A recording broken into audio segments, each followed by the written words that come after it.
uneasy siya kasi naka-receive siya ng email from Amazon. I own a company. I just got registered last April. Hiningan siya ng documents. Ano yung section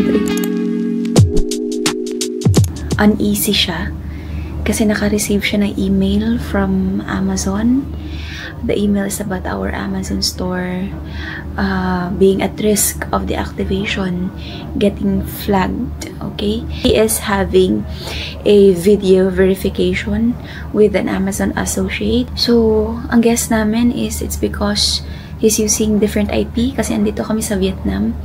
So, right now, he's trying to communicate with the associate, trying to prove that it's really store or whatever the issue is. Hiningan siya ng documents, driver's license, passport. So, the thing is, nandito kami ni Bailey sa loob. Kinabahan kami kasi sabi nung associate, "Sir, do you have anyone there in the room that you want to include in the video call?" Kasi masyadong medyo maingay si Bailey tsaka ako. So, sabi ni Chris, it's just me and my wife. So, sabi niya, "Can you transfer to different room for much smoother process, Bailey?" So, I don't know what will happen here. So, ang ginawa niya is, lumabas siya. Amazon, I just changed the address because I'm planning to submit it. But, I own a company. I just got registered last April. It is Picoy Paninda ATBP LLC. Good morning! Morning. Okay, update mo kami. What happened kagabi? Alitan lang. Si Amazon is na-file ng Section 3 sa store namin. And Ano yung Section 3? Section 3, Authenticity. na I'm doing illegal, fraud, and anything. According kay Amazon daw, na alis yung risk sa store ko. Yay! Thank you, Lord! So, yun, guys. Sabi ni Chris, kung hindi daw, kung na-deactivate daw totally, wala na. Uwi na lang daw. Wala na daw siyang gana all throughout the trip. So, meron pa kami natitirang 2 araw. So, thank you, Lord. Thank you. Kumusta kayo? By the way, I'm Chris from DepEd to Amazon real quick. And yeah, good morning. Anyway, nandito kami ngayon sa Halong Bay, Vietnam. Later, uuwi na kami, babalik na kami sa Hanoi or sa hotel namin. Then by tomorrow is babalik na kami sa Philippines. And I just wanted to share kung anong nangyari kagabi. Yung nangyari is yung greatest nightmare namin as a seller. Hindi ko alam kung paano i-express or paano i-share yung feeling ko kagabi. Kasi I've been working a VA already in 4 years and handled like 100 plus stores or 200 stores before, especially when I was working in agency. So napakahirap ng ganun kasi yung chance nun is nasa 1% lang or 2 or 5% yung chance na ma-deactivate yung store. Basta pinipare ko yung mga documents ko, then ayun, agad-agad nag-schedule ako ng verification sa Amazon. Akala ko hindi ako makakapasok agad, like instantly nakapasok agad. Then yun yung nakapag-interview, nag-usap kami ng Amazon associate na under siya sa deactivation team. Then gladly masyado siyang seryoso sa case ko kasi in my experience kadalasan hindi na tinitake serious yung mga sellers. Like they just throw a couple of questions, like 3 to 5 questions, and that's it. After, bye-bye, your store, ganun na. Pero sa akin it takes more than 1 hour or almost 2 hours yung nangyari na yun. So doon ako parang na-feel confident kasi siniseryoso niya talaga ako. Madami siyang tinanong which is okay lang sa akin. Kahit anong itanong niya, kaya kong sagutin. Basta ma-reactivate na yung store ko. So yun, after calling, after namin mag-usap ni Amazon associate, mga after 10 to 20 minutes, naka-receive ako ng email, then voila, deactivated. I mean, hindi siya na-deactivate. I mean, natanggal na yung pagka-hold or pagka-freeze ng funds ng Amazon store namin. Anyway, yung Amazon store namin is isa sa reason but ako kinabahan gabi kasi yung Amazon store namin is merong hindi ganong malaki pero nasa 180,000 pesos yung withdrawable. Tapos yung amount of inventory, yun yung malaki. Yung amount of inventory is nasa I think 600 to 800,000 pesos nandun. So nakakatakot. Like, nanlumo talaga ako nung time na yan. Buti na lang na naging okay. So yung purpose ni Amazon but merong video verification is kasi bawal kasi isa sa Amazon policy na bawal magbenta ng store. Dati pwede, ngayon is bawal na. Pangalawa is baka na-hack yung store. baka kinuha, parang ganon. So yung nagde-detect lang din yan is yung AI ni Amazon. So pag nakadetect sa ng bagong IP address ng store mo, or nag-login ka sa ibang lugar, so yun, natitrigger yun, then i-require ni Amazon na mag-video verification ka. So yun yung nangyari sa akin. So sa akin is actually tinanong ko to sa associate, what is the reason why my store got flagged as a fraud or mga ganun, kasi yun yung sabi, yung store ko daw fraud, or I'm engaging, sabi it might, may word doon, it might engaging illegal activities, fraud, parang ganun, and unauthentic products, parang ganun yung. So possible lang na reason, sabi ni Amazon Associate, is dahil sa iba-iba yung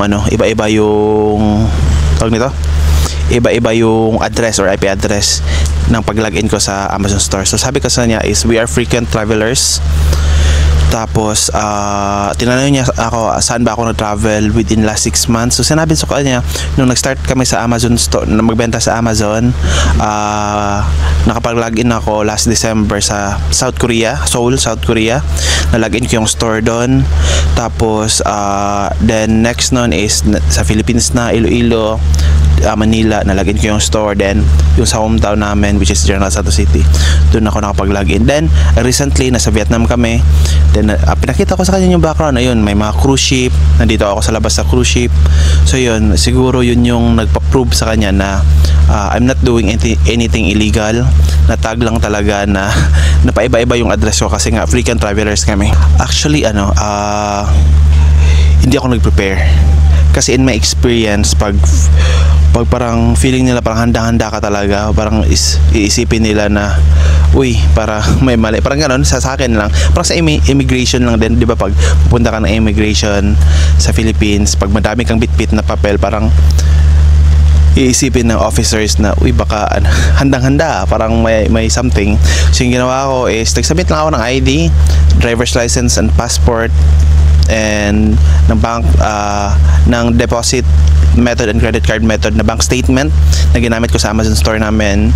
Tapos business documents. Pero ito yung mga requirements, guys. During verification call, yung ginawa ko is hiningan kasi ako mga requirements aside doon.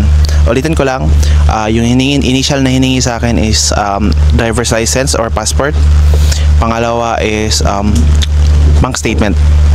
Make sure na yung bank statement is nakapangalan sa'yo under your name, which is the same name na nakalagay sa Amazon store mo. Tapos dapat recently at least 180 days old na bank statement na merong nakalagay doon na pangalan na na-receive mo yung amount galing sa Amazon store. So yun. Additional documents is di ba sabi ko bank statement, dalawa pala yun. Kung ano yung bank statement, or I mean ano yung card na ginamit ko sa deposit method at sa credit method, dalawa kasi. Then hiningan din ako ng business documents. So pinakita ko yung LLC namin, so which is sabi niya is it corporate LLC. Sabi ko individual lang, under lang sa akin, wala akong partners. So which is nakalagay din naman dun sa LLC. Pangalawa is yung business documents ko na nakaregister sa Philippines, kasi yun yung unang na ginamit ko, which is yung sa BIR. So pinresent ko din sa kanya, binigay ko din sa kanya kasi random yung question niya. I mean masyadong specific yung question niya, like sabi niya sa akin na kailan ko daw kinuha yung LLC. So kailan ba? Sinabi ko siguro I think within this specific week ganito, pero I'm not really sure what exact date. So yun, tinanggap namin yung sagot niya. It means hindi ako prepared pero meron akong idea. Actually tinanong niya din kailan ko kinreate yung store. So sabi ko sa around December, first week or second week December, pero sure ako, naka-remember ako na first sale ko is December 14. Ayun, which is okay lang din daw sa kanya. Hindi ko binigay yung exact date lang kung kailan yung first sale ko. Ayun. So yun, dami ka na sinabi. ID, bank statement, business documents. Pang-apat is yung supply chain nyo, is yung invoices nyo. So binigay ko yung invoices, saan ko binili, saan like sinabi ko I'm buying my inventory from Walmart, Target, Home Depot. Ayun, so binigay ko yung mga invoices, pinakita ko sa harap niya. And also yung isa na hiningin nila na hindi nakalagay sa listahan is yung yung prep center ko or yung TPL ko. Pinakita ko yung TPL ko sa kanya through my phone. Ginanyan ko sa camera nila. And yun. So yun yung mga requirements na hiningin niya sa akin kagabi. Be prepared. Dapat yung mga documents mo. Sa akin, actually hindi ako talaga prepared. Sinabihan po ko pa si Michelle, Mitch, pwede mo ba kunin yung passport ko? Kasi hiningin niya. Hindi kasi ganong klaro yung driver's license ko. So sinabi ko kay Michelle na kunin yung passport ko. So hindi ako prepared. Then napansin niya na si Michelle nasa tabi ko. So sabi niya, can you go in the other room na ikaw lang mag-isa? Kasi it is in the Amazon policy na if you're interviewing daw, dapat solo lang daw ako. Or kung gusto ko daw, pwede ko daw isali si Michelle. Dapat kaming dalawa na sa camera. Pero hindi naman siya involved sa business kasi nakapangalan sa kanya yung business. So ako na lang. So lumabas ako sa terrace, then doon ako nag-video verification. Yun na. Masyadong laki ng pawis ko doon kasi napakainit. Lumabas kasi ako nasa room. Hindi siya madali, napakahirap siya kasi akala ko mabilis lang din matapos. Pero ako, which is advantage sa akin na matagal tinapos yung video verification at tinanong ako ng madaming questions. So, pero nung feeling ko nun is parang wala nang hope. Like, I'm preparing myself to move on kasi masyadong napakalaking perang na involved. Ayun. Pero luckily kasi alam ko nung time na yun na during verification nasa labas ako, then makikita ko sa gilid si Michelle na nasa bed. Alam ko nagpe-pray siya para sa amin.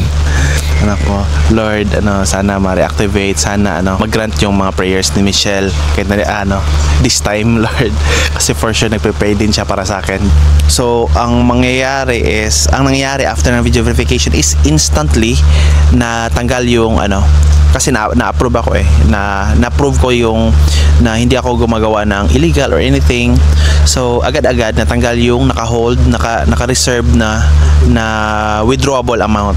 So pwede ko na siya ma-withdraw by August 16. Papakita ko din, gagawa din kami ng video.